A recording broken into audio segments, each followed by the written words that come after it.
देखो, आज जो हम लोग देखेंगे, क्या देखेंगे कि मतलब कि एंटी ट्रांसपेरेंट क्या होते हैं, एंटी ट्रांसपेरेंट किस तरह से काम करते हैं, इसका मैकेनिज्म क्या है, इसका मोड ऑफ एक्शन क्या है, इसको स्टेप बाय स्टेप समझेंगे। ठीक है। तो सबसे पहले इंपॉर्टेंट चीज़ जानने की हमें ये ज़रूरत है कि एंटी ट्रांसपेरेंट जो होते हैं ड्राईलैंड एग्रीकल्चर में जब हमारा मॉइस्चर की एक्सेस क्या होती है, डेफिशिएंसी हो जाती है, स्ट्रेस कंडीशन आ जाती है, तब हम क्या करते हैं, इसको अप्लाई करते हैं। ठीक है। नॉर्मल कंडीशन में अप्लाई नहीं करेंगे। अगर जहाँ तक हम पौधे को सेव कर सकते हैं ना नॉर्मल तरीके से, वहाँ पे अप्लाई नहीं करेंगे। उसका रीजन ये है क्यों नहीं अप्लाई करेंगे, क्योंकि इससे बहुत सारे डीमेरिट्स भी हैं इसके। क्योंकि जब स्टोमेटा क्लोज होगा, अगर हम स्टोमेटा क्लोजिंग के बारे में बात करेंगे, तो इससे क्या होगा, फोटोसिंथेसिस की प्रक्रिया भी रेट कम हो जाएगा। इससे पौधे को कहीं ना कहीं उतना एफिशिएंट वर्क नहीं करेगा। ठीक है, बात क्लियर है। तो शुरू करते हैं पहले कि क्या होता है कि वाटर जो है पौधा एब्जॉर्ब करता है रूट के द्वारा, ठीक है, सॉइल से। और जो पौधा वाटर एब्जॉर्ब करता है उसका लगभग 99% यानी 99% जो वाटर है लॉस हो जाता है, किससे, वाष्पोत्सर्जन द्वारा, यानी कि ट्रांसपेरेशन द्वारा। ठीक है।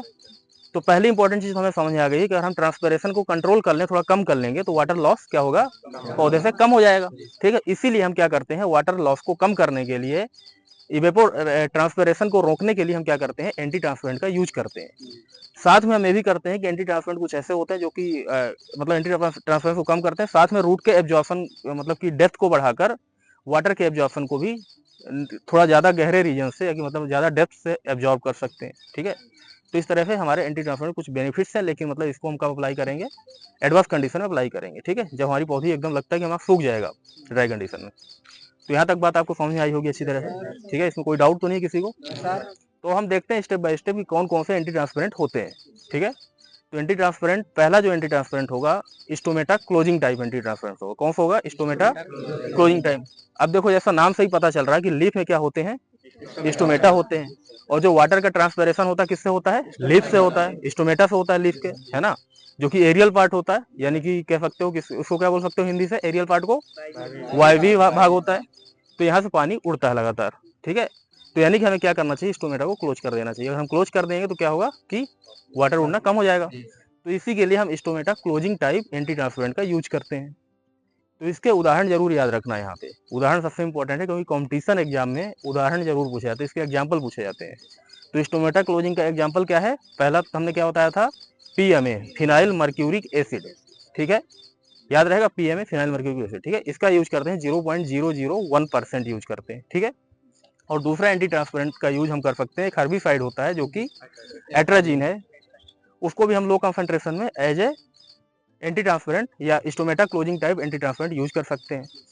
तो यहाँ पे जब हम इसको डालेंगे तो स्टोमेटा क्लोज कर देगा ये, तो पौधे से पानी उड़ेगा नहीं स्टोमेटा से। यहाँ तक बात क्लियर हो गई। ठीक है, वेरी गुड।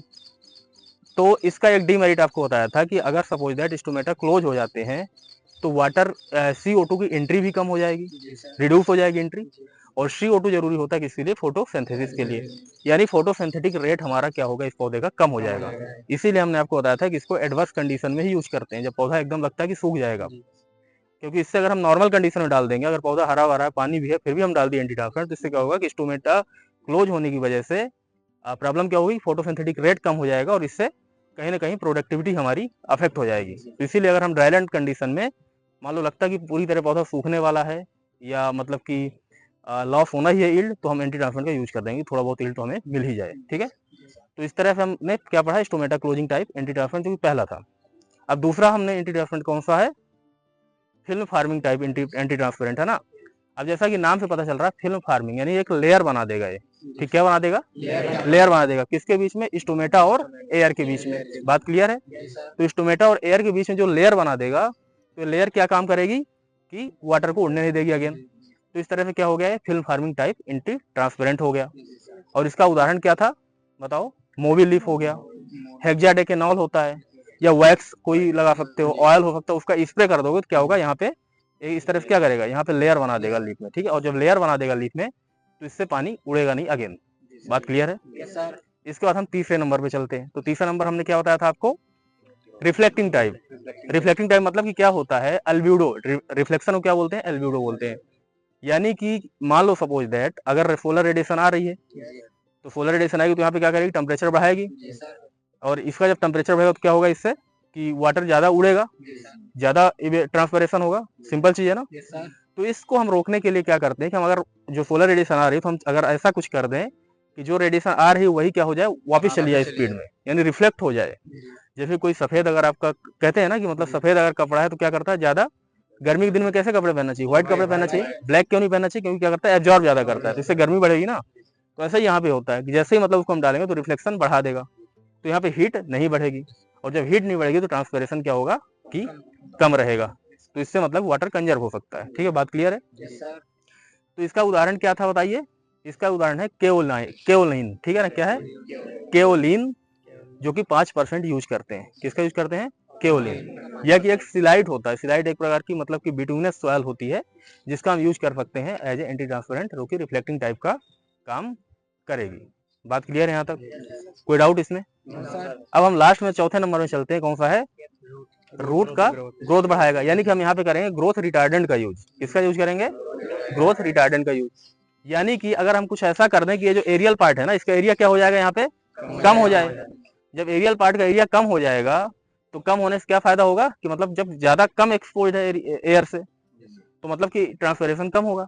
और साथ में कुछ एफर्ट डाल दें कि क्या करें, रूट का जो डेप्थ है इसको बढ़ा दे, रूट का प्रोलिफिरेशन बढ़ा दे। देखिए रूट डेप्थ होता है, एक रूट प्रोलिफिरेशन होता है। अगर रूट की डेप्थ यहाँ तक है, देखो सपोज दैट ये जैसे क्या है, रूट डेप्थ हो गई, तो रूट डेप्थ इसकी कितनी है, लगभग 15 सेंटीमीटर है। ठीक है, अगर हम बात करते हैं रूट प्रोलिफिरेशन की, यानी रूट कितना एक्सपेंशन है, यानी कि रूट अगर इधर फैल रही है ना, इधर ऐसे, तो हो गया प्रोलिफिरेशन, मतलब चौड़ाई कितने कहाँ तक फैली हुई है रूट। तो इस दोनों एरिया को अगर हम बढ़ा दें, कुछ ऐसा केमिकल यूज करें कि जिससे कि ये बढ़ जाए, तो इससे भी क्या करेगा, पौधा नीचे से पानी को एब्जॉर्ब कर लेगा, तब भी पौधा नीचे से पानी यूज कर सकता है ना। तो यानी पानी अगर कमी आ रही है तो पौधा नीचे से वाटर को ले लेगा। बात क्लियर हो गई। तो हमारा जो साइटोसेल होता है,